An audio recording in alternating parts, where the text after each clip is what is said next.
वो उन 15 लाख की तरह है जो आज भी आपके अकाउंट में आ रहे हैं, वो उन 2 करोड़ रोजगारों की तरह है जो आज भी बन रहे हैं 11 साल बाद। तो जुमले फेंकना और वादा निभाने में बहुत अंतर है।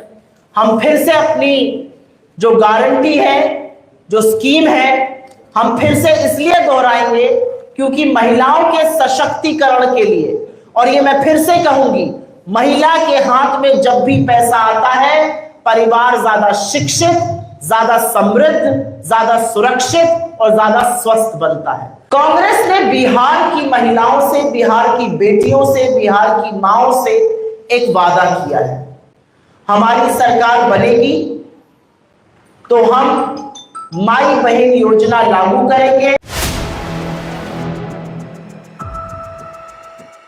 हमारे साथी, हमारी महिला नेत्री, हमारी एआईसीसी के पदाधिकारी, बिहार में क्रांति होने को है, ये बार बार कहा जा रहा है। पर ऐसा क्यों कहा जा रहा है? क्योंकि बिहार के युवा ने और बिहार की महिला ने इस बार मन बना लिया है, और कांग्रेस किसी भी चुनाव से पहले कुछ वादे करती है और उन वादों को पूरा करती है। कांग्रेस के वादे हैं, किसी के जुमले नहीं, और इसलिए हम अपने वादों को पूरा करते हैं। कांग्रेस ने बिहार की महिलाओं से, बिहार की बेटियों से, बिहार की माओं से एक वादा किया है, हमारी सरकार बनेगी तो हम माई बहन योजना लागू करेंगे, जिसके अंतर्गत 2500 रुपए प्रति महीना पात्र महिलाओं के खाते में डायरेक्ट जाएगा। बहुत सारे लोग कहेंगे ये करने की क्या आवश्यकता है, और इसके बारे में हम सिर्फ आज पटना में ही नहीं, तमाम जिलों में हमारी एआईसीसी की नेत्रियां, हमारी लोकल नेता नेत्रियां इस पर चर्चा कर रहे हैं। बहुत सारे लोग कहेंगे इसकी क्या जरूरत है, 2500 रुपए क्यों देने हैं पात्र महिलाओं, क्या इससे महिलाएं सुरक्षित हो जाएंगी? जी हां, जितना महिलाएं सशक्त होंगी, जितनी महिलाएं आर्थिक रूप से स्वतंत्र होंगी, उतनी ज्यादा महिलाएं सुरक्षित और सशक्त होंगी। और ये हमारा कहना नहीं है, ये सोशियोलॉजिकल पैरामीटर है, ये सामाजिक बेसिक ज्ञान है। औरत के हाथ में पैसा आता है तो औरत सिनेमा नहीं देखती, औरत जुआ नहीं खेलती। औरत के हाथ में पैसा आता है तो औरत अपने परिवार के संरक्षण के लिए, परिवार के बेहतर स्वास्थ्य के लिए, बेहतर शिक्षा पर खर्चा करती है। औरत के हाथ में अगर जरा सा भी अतिरिक्त पैसा आता है तो उसको लगता है अपने बच्चे को ज्यादा बेहतर कैसे पढ़ाऊं, रोटी तरकारी के साथ दाल कैसे खिलाऊं। ये औरत के जननी होने का स्वरूप है। औरत के हाथ में पैसा आएगा, उससे परिवार की बढ़ोतरी भी होगी, बेहतरी भी होगी, और ये हमारा मानना है, ये हमने अपने तमामों राज्यों में करके दिखाया है और अभी उस पर चर्चा करती हूं। तो हमने वादा कर दिया है, सरकार बनेगी, 2500 रुपए पात्र महिलाओं के खाते में हमारी सरकार डालेगी, जिससे बिहार की महिलाएं आर्थिक रूप से सशक्त और सुरक्षित दोनों होंगी। अब आप पूछिएगा कि ऐसे तो बहुत वादे करते हैं लोग, लेकिन हमारे वादों में, हमारी गारंटी में और दूसरों के खोखले दावों में अंतर है। मैं आपको बताती हूं कांग्रेस का ब्यौरा महिला सशक्तिकरण के लिए। दिल्ली में हमारी सरकार थी, हमारी बेहद लोकप्रिय मुख्यमंत्री स्वर्गीय शीला दीक्षित जी। 2008 में उन्होंने लाडली योजना शुरू करी थी, जिसके तहत बच्ची की पैदाइश पर उसे 36,000 रुपए मिल जाते थे, और जब वो कक्षा 1 से 12 की पढ़ाई करती थी तो 25,000 रुपए उसे मिलते थे। जब वो 12वीं में पहुंच जाती थी तो 1 लाख रुपए उसके खाते में आ जाते थे। इससे उस बच्ची की शिक्षा, परिवारों को भी लगता था पढ़ाओ तो पैसा मिलेगा, और इसलिए दिल्ली का शिक्षा का स्तर बाकी जगहों से कहीं ऊंचा हुआ बच्चियों की शिक्षा के मामले में। हमारी कर्नाटका की सरकार बनी, हमने वादा किया था कि हम गृह लक्ष्मी योजना लाएंगे और गृह ज्योति योजना लाएंगे।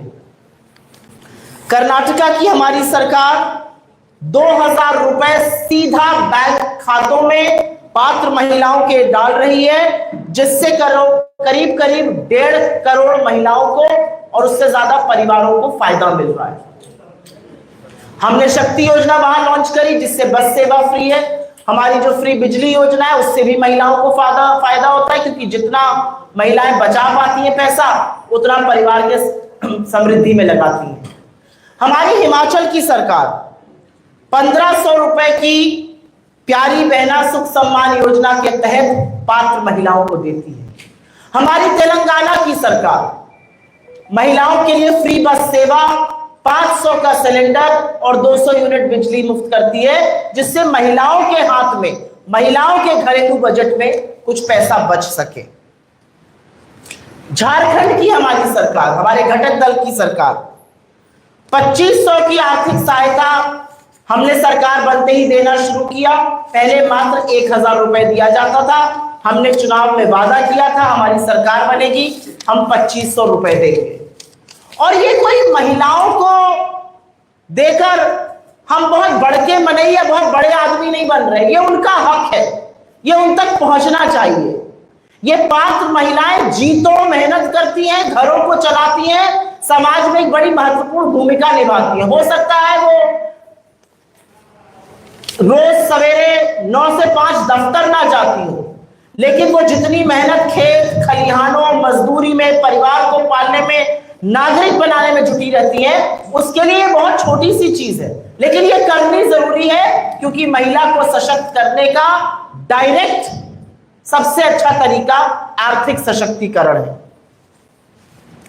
बिहार में ये क्यों जरूरी है? अब सवाल होगा कि ठीक है, आपने कर्नाटका में किया, आपने झारखंड में किया, आपने दिल्ली में किया था, आप तेलंगाना में कुछ कर रहे हैं, आप हिमाचल में कुछ कर रहे हैं, बिहार में क्यों जरूरत है? बिहार में इसलिए जरूरत है क्योंकि जो जातीय सर्वेक्षण यहां पे छपा था, उसमें कुछ बहुत जरूरी तथ्य सामने आए और वो बिहार की आर्थिक बदहाली दिखाते हैं।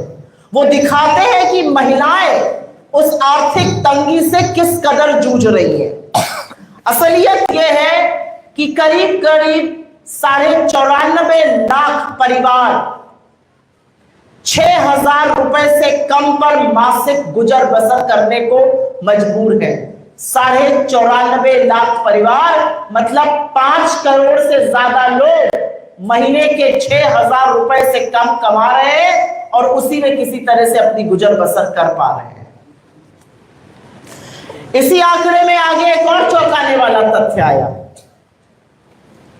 82 लाख ऐसे परिवार हैं जो 10,000 रुपए से महीने में कम कमा रहे हैं और उनकी आय मात्र 67 रुपए प्रतिदिन है।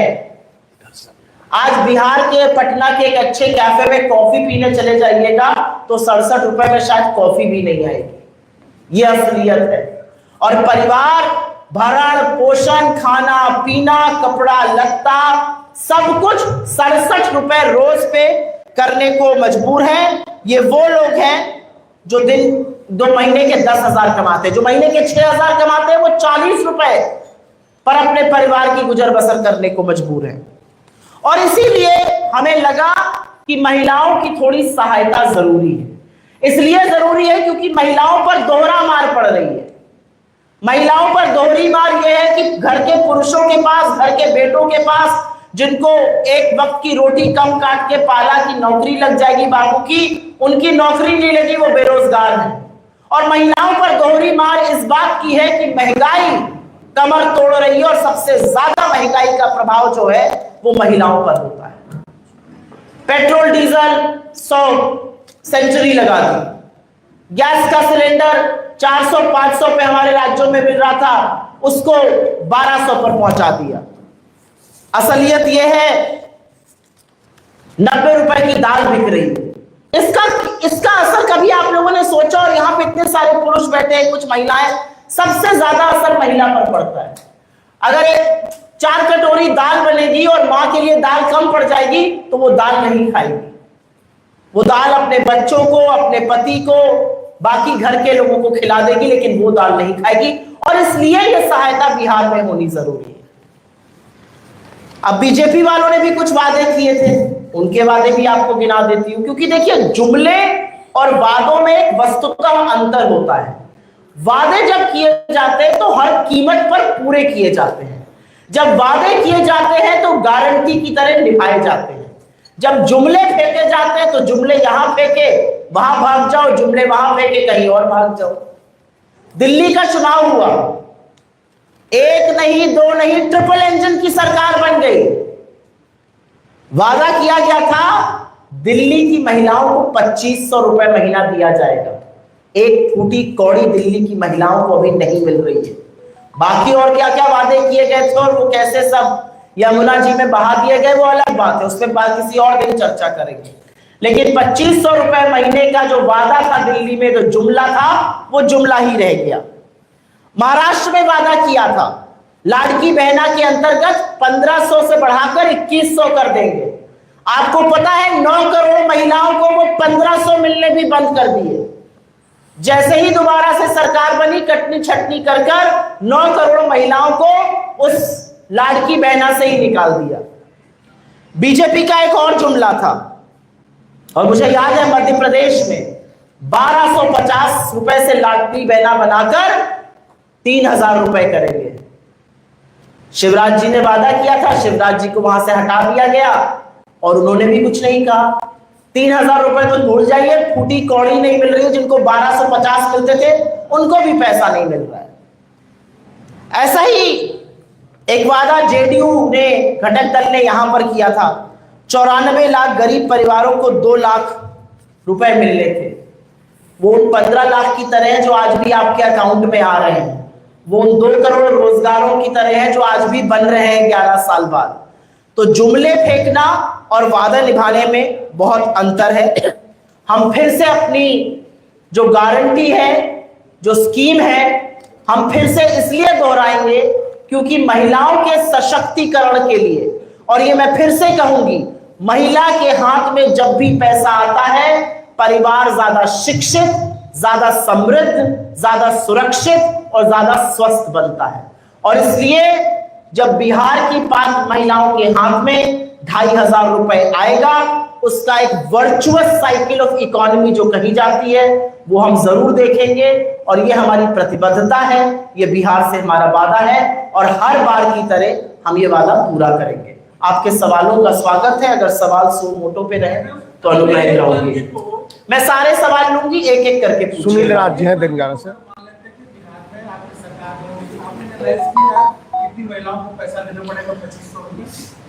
पात्र महिलाओं को मैं बार बार कह रही हूं, बिहार में की जनसंख्या करीब 14 करोड़ है, उसमें से आधी महिलाएं हैं।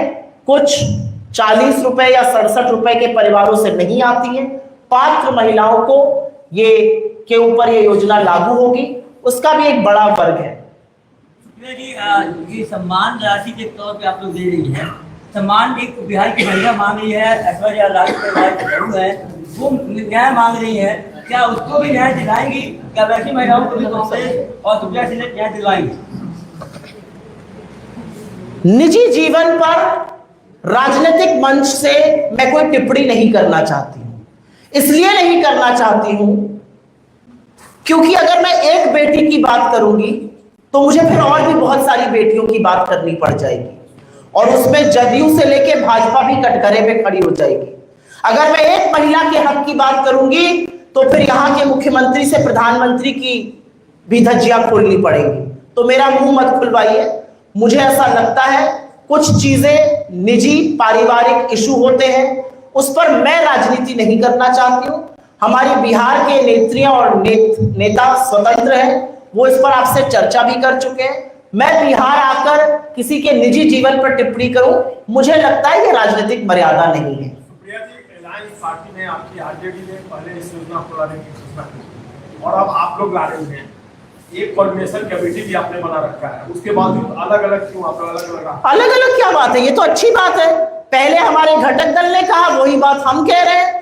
हम दोनों एक दूसरे की बात कर रहे हैं, एक दूसरे की बात को बढ़ा रहे हैं। हमने ये तो नहीं कहा कि उन्होंने कहा तो हम ऐसी योजना, हम तो उन्होंने ये योजना अनाउंस करी, हमने भी ये योजना अनाउंस करी। ये आपकी हमारे गठबंधन की प्रतिबद्धता को दिखाता है कि हम कितने सेम पेज पर हैं। अब हम एक थान के कटे हुए कपड़े तो है नहीं कि वो जैसे जिस दिन वो बोल रहे हैं उसी दिन हम बोलेंगे। उन्होंने अनाउंस करी, हमें हमारा भी मन था ये करने का, हमने भी अनाउंस करी। बिहार की महिलाओं को ये खुशी होनी चाहिए कि एक घटक दल ऐसा है जहां पर दोनों घटक, एक गठबंधन ऐसा है जहां पर दोनों घटक दल सेम बात कर रहे हैं, हमारे हित की बात कर रहे हैं, हमारे सम्मान की बात कर रहे हैं। दूसरी तरफ एक घटक दल है जहां पर मुख्यमंत्री की धज्जियां उनके घटक दल वाले ज्यादा उड़ा रहे हैं, जहां पर आपसी मुठभेड़ की और आपसी मनमुटाव की खबरें इतनी ज्यादा हैं कि हमारे यहां उसको सिरपुटौल कहा जाता है। तो हमारा गठबंधन तो एक ही तरह की बात कर रहा है। भाजपा इस पर आरोप लगा रही है कि क्रेडिट लेने की होड़ है। किस चीज पर? पहले आरजेडी ने किया, अब आप कर रही है। हम तो घटक दल है, हम तो एक साथ चुनाव लड़ेंगे तो हम एक दूसरे को भी क्रेडिट देंगे और क्रेडिट लेंगे भी। भाजपा के पास आज बिहार में कोई मुद्दा नहीं है, ना कोई चेहरा है ना कोई मुद्दा है। और असलियत यह है कि भाजपा जिस तरह की राजनीति और जिस तरह से नीचे से जमीन काट रही है मुख्यमंत्री जी की, वो भी जानते हैं और आप जैसे प्रबुद्ध पत्रकार वो मुझसे ज्यादा जानते हैं। तो भाजपा के लोग क्या कह रहे हैं और क्या करना चाह रहे हैं आप मुझसे बेहतर समझते और जानते हैं। क्यों मेरे मुंह से वो कहलवाना चाहते हैं जिस पर आप लोग प्रेस क्लब में खूब चर्चा करते हैं। मोदी आ रहे हैं बिहार, लगातार उनका दौरा जारी है और भी अन्य नेता है, तो ऐसे में क्या लगता है कि क्या विधानसभा चुनाव में ऐसा जाने का उनका यहाँ पे आना? नहीं, मोदी जी विधानसभा चुनाव में काफी जगह गए थे, कर्नाटका भी गए थे, हिमाचल को तो अपना दूसरा घर बताते थे। मोदी जी तेलंगाना भी गए थे, मोदी जी झारखंड भी आए थे, मोदी जी जम्मू कश्मीर भी गए थे, तो ज्यादा इफेक्ट तो नहीं लगा। मुझे ऐसा लगता है कि जिस परिस्थिति से इस समय यह देश गुजर रहा है, बिहार प्राथमिकता है, हम सबकी प्राथमिकता है। बिहार तो तर्पण और अर्पण की भूमि है। क्या मोदी जी कुछ वक्त जो देश में हो रहा है उस पर केंद्रित नहीं कर सकते हैं? आपको नहीं लगता कि बजाय बिहार आने के मोदी जी को शायद सर्वदलीय बैठक में जाना चाहिए था? मैं तो कहती हूं चलिए आप बिहार आए, आपने यहां पर हंसी ठिठोली करी, सब कुछ हुआ, आप वापस पहुंच गए शाम को और आप सर्वदलीय बैठक में नहीं आए, आप दूसरी सर्वदलीय बैठक में नहीं आए, आप दिल्ली में थे, आप पार्लियामेंट का स्पेशल सत्र नहीं बुला रहे। एक जगह का प्रेसिडेंट बार बार कहता है मैंने सीज फायर कराया, ट्रेड की धमकी दी, मोदी जी कुछ नहीं बोलते। मोदी जी बिहार आ रहे हैं, मोदी जी के पास बॉलीवुड के चमकते हुए सितारों के साथ एक फंक्शन अटेंड करने का टाइम है। मोदी जी केरल के एक प्रचार में गए, मोदी जी आंध्रा के मंच पर बैठकर टॉफी से हंसी ठिठोली कर रहे हैं, मोदी जी राजस्थान जा रहे हैं, मोदी जी गुजरात जाके रोड शो और रैली कर रहे हैं, मानो इस देश में कुछ हुआ ही नहीं हो। और उनके लोग वीरांगनाओं के जज्बे और जोश पर सवाल उठा रहे हैं। इस देश के 28 निर्दोष लोगों की जिन 3 आतंकवादियों ने निर्मम हत्या करी वो आज भी फरार हैं। और अब रिपोर्टें आ रही है कि उन्होंने 3 और ऐसे कांड किए थे, पुंछ में किए थे, गंदेरबल में किए थे, कई जगहों पर किए थे। तो मोदी जी की प्राथमिकता क्या है, ये देश जानना चाहता है। प्रिया जी, जिस तरीके से आप लोग मान योजना की बात कर रही है, लेकिन नीतीश कुमार जब आप लोग के साथ विशेष राजनीतिक दर्जे की बात होती थी, क्या विशेष राजनीतिक दर्जे की आप लोग साथ है पूरा होना चाहिए, जिससे इसकी जरूरत नहीं पड़े? देखिए 20 साल से मुख्यमंत्री आप हैं, आपने कई बार इस मुद्दे को उठाया। बीजेपी 11 साल से केंद्र में सत्ता पे है। अगर विशेष दर्जे की मांग पूरी नहीं हुई है तो ये आप किसका फेलियर, किसकी विफलता बताइएगा? ये बीजेपी की और जदयू की विफलता है।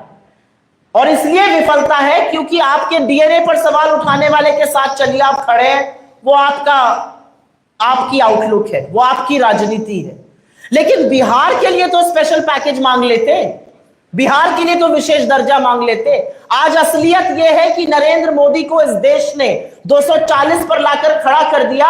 वो 2 बैसाखियों के सहारे हैं, एक उनकी बैसाखी नीतीश जी है और दूसरी चंद्रबाबू नायडू है। अगर नीतीश जी चाहते तो बिहार के लिए बहुत कुछ कर सकते थे। मोदी जी का सर्वाइवल उनके घटक दल पर है, लेकिन आपको विशेष राज्य का दर्जा नहीं मिला। तो सवाल तो उनसे पूछे जाएंगे जो सत्ता में हैं, सत्ताधारियों के साथ हैं और 1-2 साल से नहीं 2 दशकों से 20 साल से मुख्यमंत्री हैं। बिहार को अगर दर्जा नहीं मिला तो ये किसका फेलियर है? बिहार के लोग अगर पलायन कर रहे हैं, बिहार में अगर युवाओं के लिए नौकरी नहीं है, बिहार में अगर यह स्थिति है कि करीब 5 करोड़ लोग 40 रुपए रोज पर गुजर बसर कर रहे हैं, ये किसकी विफलता मानी जाएगी? इस पर कौन जवाब देगा? आप विपक्ष से सवाल पूछिए, आप हमको कटघरे में खड़ा करिए, लेकिन एक वक्त तो इस देश में, इस प्रदेश में ऐसा आएगा जहां पर आप अपने मुख्यमंत्री से, उनके घटक दल से, प्रधानमंत्री से, जो लगातार बिहार के दौरे करेंगे, उनसे पूछना भी बनता है। एक सवाल यह भी है कि प्रधानमंत्री नरेंद्र मोदी ने अभी थोड़ी देर पहले कहा है कि कैमरे पर ऑपरेशन सिंदूर किया गया कि विपक्ष सबूत ना मांग सके, तो इतना डरते हैं मोदी जी आप लोग? अब मुझे नहीं पता मोदी जी डरते हैं कि नहीं हम लोगों से, लेकिन मोदी जी की कुछ मामलों पर चुप्पी इस देश के लिए थोड़ी घातक है। देखिए, इस देश ने ऐसी भी नेत्री देखी है, इंदिरा जी जैसी, जिन्होंने पाकिस्तान के 2 टुकड़े तब किए थे जब अमेरिका कहता था मैं 7वां बेड़ा भेजूंगा। उन्होंने कहा 7वां नहीं 70वां भेज दो, अपने देश हित के लिए मैं पाकिस्तान के 2 टुकड़े करूंगी। हमारे सेना के शौर्य और पराक्रम को एक प्रबल नेतृत्व मिला, उन्होंने पाकिस्तान के 2 टुकड़े किए। उनको लगा कुछ ही लोग जो हैं बैंक पे कब्जा करके बैठे हैं, उन्होंने बैंकों का राष्ट्रीयकरण कर दिया। आज कोई कर सकता है ये? हमारी सेना आक्रामक थी, हमारी सेना पाकिस्तान को अगर थोड़ी सी डील मिल जाती तो पूरे विश्व के नक्शे से उगाड़ देती।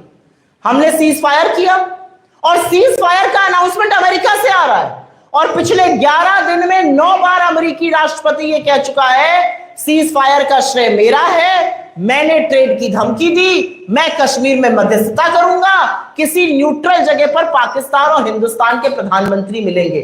जिस कंगले पाकिस्तान का नाम हमारे साथ नहीं लिया जाता था, आज हमको समकक्ष लाके खड़ा कर रहे हैं। ये नरेंद्र मोदी जी का, उनकी कूटनीति का, उनकी सरकार का फेलियर है कि वो कुछ नहीं बोल पा रहे हैं। आज नरेंद्र मोदी जी को फोन उठाकर बोलना चाहिए। ये मेरी संप्रभुता पर सवाल खड़े करता है। अगर वो झूठ बोल रहे हैं तो कहें मोदी जी, आए देश को संबोधित करें। नरेंद्र मोदी जी 8 बजे देश को संबोधित करने आ रहे थे, पौन घंटे पहले सुबह के 6 बजे अमेरिकी राष्ट्रपति ने बयान दे दिया टीवी पर, मैंने सीज फायर कराया। कैसे ऐसे हो गया?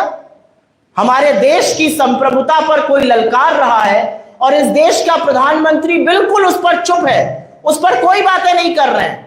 मोदी जी का प्रचार नहीं थम रहा है, उनका लाइट कैमरा एक्शन चालू है, उनका रोड शो चालू है, उनकी रैली चालू है, वो कुछ नहीं थम रहा है। तो ये किसका विफलता है? कौन सवाल पूछेगा? कांग्रेस का सीज फायर के खिलाफ है क्या? कांग्रेस जंग चाहती थी? कांग्रेस का यह मानना है कि चुनी हुई सरकार जो भी निर्णय लेगी हम उस निर्णय के साथ खड़े हैं। हमने लगातार ये कहा सरकार जो भी एक्शन लेगी पाकिस्तान के खिलाफ हम उसके साथ खड़े हैं। हम पूरी तरह से साथ खड़े थे, पूरा देश साथ खड़ा था, जज्बा था देश का, कुछ और कर गुजरना था। हम ये कह रहे हैं अमेरिका हमारा सीज फायर अनाउंस करे, ये नाकाबिले बर्दाश्त है। मुझे लगता है इससे आपका भी उतना ही खून खौला होगा जितना हमारा खौला। अमेरिका कौन होता है हमारी पंचायत करने वाला? अमेरिका की क्या हैसियत की बोले कि सीज फायर करा दिया? अगर अमेरिकी 28 नागरिक मारे गए होते तो क्या डोनाल्ड ट्रंप सीज फायर कराते? सवाल इस बात का है। नीतीश कुमार 500 रुपए महिलाओं को नहीं दे पाए 20 साल में, 2500 रुपए आप लोग कैसे दे पाएंगे? कहां से? क्योंकि नीतीश कुमार जी की नियत नहीं थी पैसा देने की। नीतीश कुमार जी की नियत इसलिए नहीं थी क्योंकि उनको लगा कि वो बिहार को बातों की जलेबी में उलझाए रहेंगे और वही उन्होंने किया। अगर आपकी नियत होती है तो इंटरनल एक्रूअल से, बजट से आप वो पैसा निकाल सकते हैं और ये कोई खैरात नहीं है। आपके हाथ में ज्यादा पैसा आएगा, आप उस पैसे को खर्च करिएगा। आप साबुन, तेल, कंघी, अनाज यही खरीदिएगा। जितना आप खरीदिएगा कंपनियां उतना बनाएंगी, जितना कंपनियां बनाएंगी उतना ज्यादा निवेश करना पड़ेगा, जितना ज्यादा निवेश करना पड़ेगा उतने ज्यादा लोगों को रोजगार मिलेगा, जितने ज्यादा लोगों को रोजगार मिलेगा उनके हाथ में उतना ज्यादा पैसा आएगा। इसको वर्चुअस साइकिल ऑफ इकोनॉमी कहा गया है। नीतीश कुमार जी की नियत नहीं थी इसलिए वो नहीं कर पाए। 20 साल में मुझे सिर्फ एक बात बता दीजिए और मैं चली जाऊंगी यहां से। नीतीश कुमार जी ने 20 साल में एक क्रांतिकारी निर्णय एक क्रांतिकारी निर्णय बिहार के लिए अगर लिया हो और उससे बिहार का चेहरा बदल गया हो तो उसकी जरूर चर्चा करनी चाहिए।